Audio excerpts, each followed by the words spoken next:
Do you hate phrasal verbs? Are you looking for a way to learn phrasal verbs and get them under control so that you can use them when you are speaking English and trying to sound fluent? I can't solve all your problems with phrasal verbs, but I can show you 3 things that my students have used in the past that might help you. So the first thing to remember about phrasal verbs is that they're like any other piece of vocabulary. You can't learn them all, but you should learn the ones that help you express what you want to talk about and that you can use again in the future. So first step, pick a few phrasal verbs, say 5 or 6 that you're going to use on a regular basis. Choose the phrasal verbs that will help you talk about the things that you want to talk about in everyday life, like your work, family, sports, hobbies, whatever. So that leads to the second piece of advice. Don't try to learn a bunch of phrasal verbs on their own just by memorizing them without having some kind of context to use them in.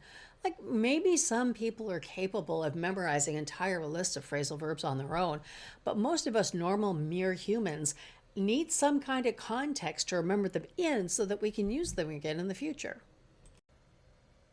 The third approach is to find the connections between the particles, those adverbs or prepositions that come after the verbs, and see if there are patterns or similar usages amongst all the phrasal verbs with that particle.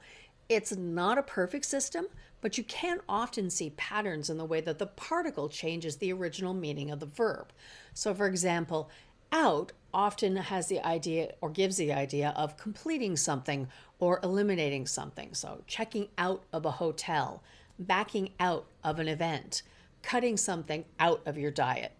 Similarly, up often gives us the idea of creating something, drawing up a plan, dressing up for an event, or setting up a meeting.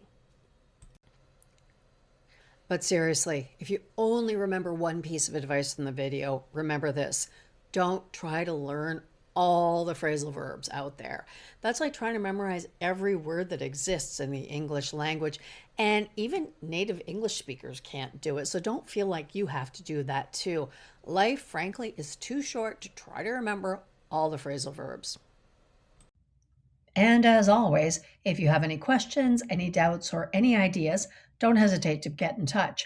I can be reached by email at detuatolearning@gmail.com, or if you want to reach out via Instagram, my handle on Instagram is @yourlangteacher. Talk to you soon.